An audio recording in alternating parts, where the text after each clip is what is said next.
I moved into the area February 2020, literally the end of 29th of February 2020, so literally 11 days before lockdown. I got a introduction from the GP. At that time, the main issue they mentioned was the mental health. So I managed to meet up with Ashlee, and listening to her story at that time, she also focused more on what the GP had introduced.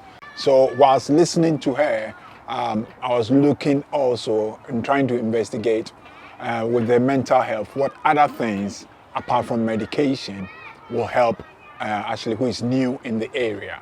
Frank Cummy helped support me, get me the mental health support that I needed, that I wasn't getting at the time. Helped me make phone calls, helped me even with the school. Frank as well, he's very motivating. When I feel like I'm not in the place to do it, it makes me feel like I can. Along the line, she did mention that, there are letters, but these letters she showed me were more around energy bills and other stuff. So I introduced her to Christians Against Poverty. They worked with her. They looked into that in the future they will be doing something like budgeting and other things with her. After helping me with my mental health, I got to a stage where I was also being evicted.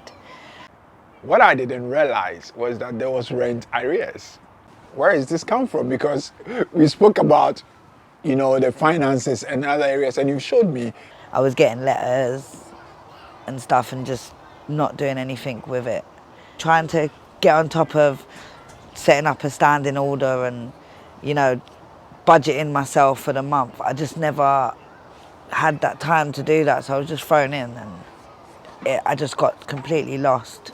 And I was about burying my head in the sand. I think we had almost like about 2 weeks for action to be taken.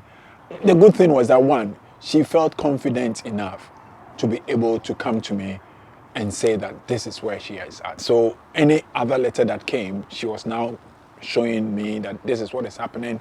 And I knew also that she had come from a different borough. And I was already in consultation with a very top guy due to another case. Frank helped me get my previous council to pay off my rent arrears. Frank also helped me get a discretionary housing payment, which then put me in credit in my rent, which takes that stress off of me. Now, she is so much focused on the fact that I'm going to always be in credit. I definitely wouldn't be where I am today if it wasn't for Frank's help and support. I would be homeless by now, so that's not a joke. Now, with the help of Frank and Cap, I've made sure that my standing order's set every 2 weeks. I never miss my rent now. I've got all of my bills, direct debit, my council tax, which I was in arrears for, my gas, my electric, my water rates. Like I said to somebody a few months ago, that I finally feel like I'm adulting properly. Like I'm doing it, I'm staying on top. So yeah, it's been a journey. Like now I'm thinking about, I want to go back to uni. I want to do something where long term I can better my life. 2 years ago I said I'd never go back to uni. So yeah, definitely open my mind a little bit.